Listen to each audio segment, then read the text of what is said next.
Welcome to Yarn Checker. I'm Sophronia. Welcome to the second Yarn Checker podcast.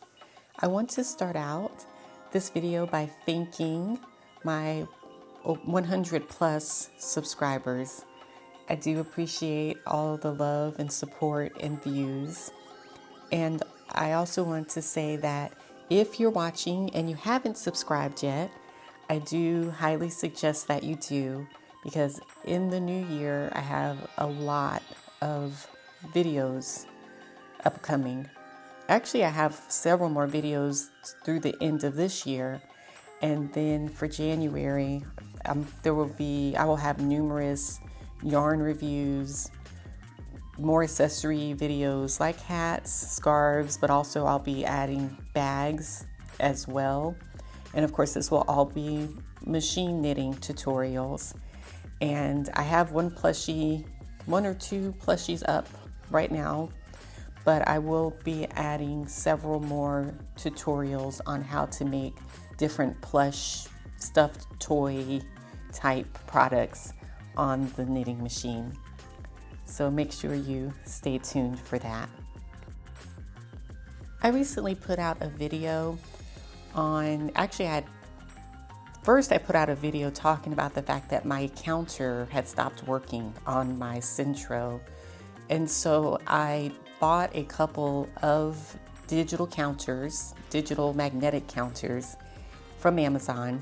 And I did install those, one on my 40 needle machine and one on my 48 needle machine. And so I will link in the description, I will leave a link to those videos.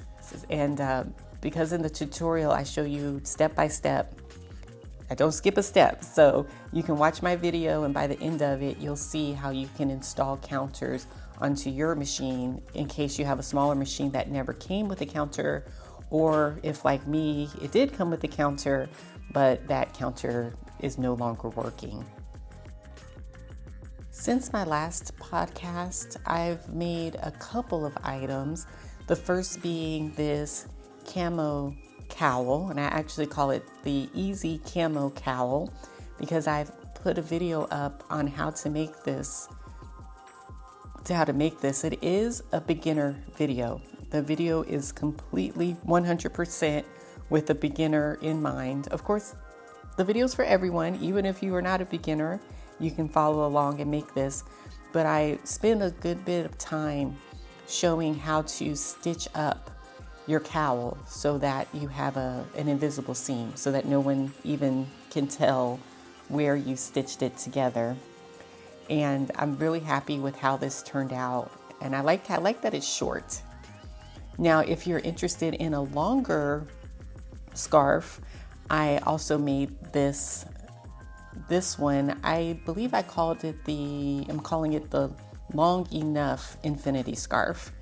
And that's because, as you can see, it's not a very long infinity scarf, but it is too long. I think it's too long to be called a cowl. So I just call it the Long Enough Infinity Scarf. But I love the colors on it.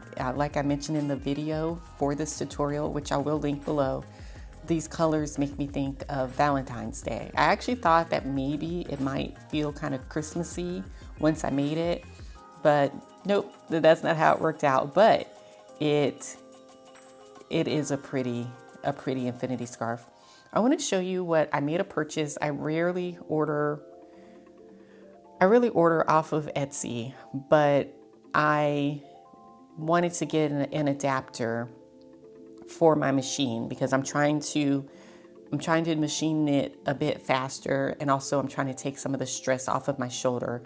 Now, when I received the package, it actually came in this bag, which is very cute.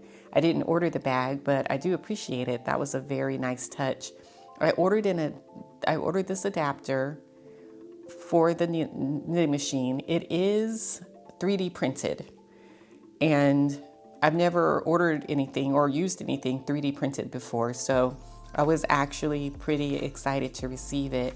However, can you see right there? I'm not sure if you can tell. Let me show you. It did come, I don't know if it came cracked like this either it came like this or I put it on my machine, took it off, and then the crack was there. So that was unfortunate. I did contact the seller to let her know about that, and also to let her know that, as you can see right here, this part of the adapter part, it doesn't fit very well. It's just very, very tight, and I can't really get that in there like it's supposed to be. But the seller was very responsive. I heard from her within the hour, and she is mailing me out a replacement, and I'm waiting for that now. In the meantime, I was wondering if maybe I could use this as is. And so as you can see, this is my 48 needle knitting machine, and I'll go ahead and put the adapter on and show you what it looks like. This is what I did when I received it. I just pushed it on there, and it seemed like it fit just fine. I just put it on, and then like I said, I took it right off, and that is when I noticed the crack. But it does fit. I'm thinking maybe I could drop a bit of super glue in it and try to use it in the meantime. I was curious as to whether it would fit on my 40 needle machine, which is the generic machine. And as you can see, it fits on this machine as well. So once I get the new one, or get the new adapter that isn't damaged, then I'll be in business. I want you to see here, oops. See there, it looks like by me placing the adapter back on that it actually increased the length of that crack, but that's okay.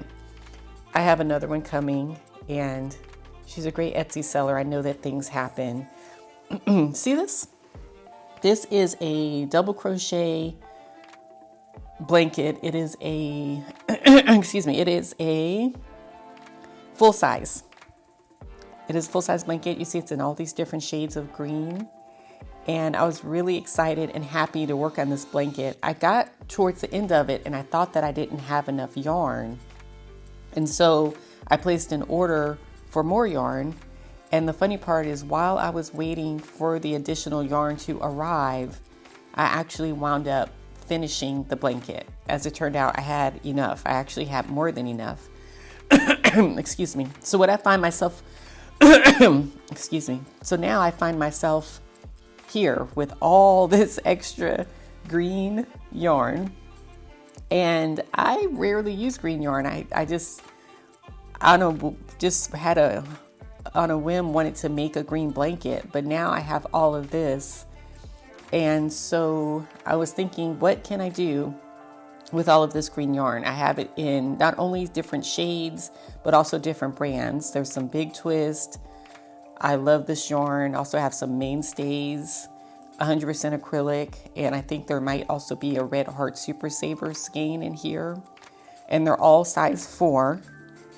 And so it finally came to me. I actually have a project in mind, and I feel confident that I'll actually be able to use up all of the green yarn. At least that's the goal. So once I make the project, I will definitely share it. I'll be sharing that with you. And actually, I also hope to make a tutorial as well. So stay tuned for that. Since I'm working my way through my stash, I have not ordered any more yarn. And the only recent purchase that I've made is this double-sided adhesive tape. The reason why I bought this is because I have a project in mind, and I want to use a zipper. I think for it to look the way it should look, it should have a zipper in it. And so I bought this tape to use in lieu of having to normally with the zipper, you have to pin in your zipper and then you baste it and then you sew it. So with this tape, I'll be able to skip the pinning and the basting steps. And hopefully that will save me a lot of time. Again, I will share that project as soon as I have it completed. I want to thank you very much for watching this second Yarn Checker podcast. And make sure to watch one of these other videos for Yarn Checker, and I'll see you soon.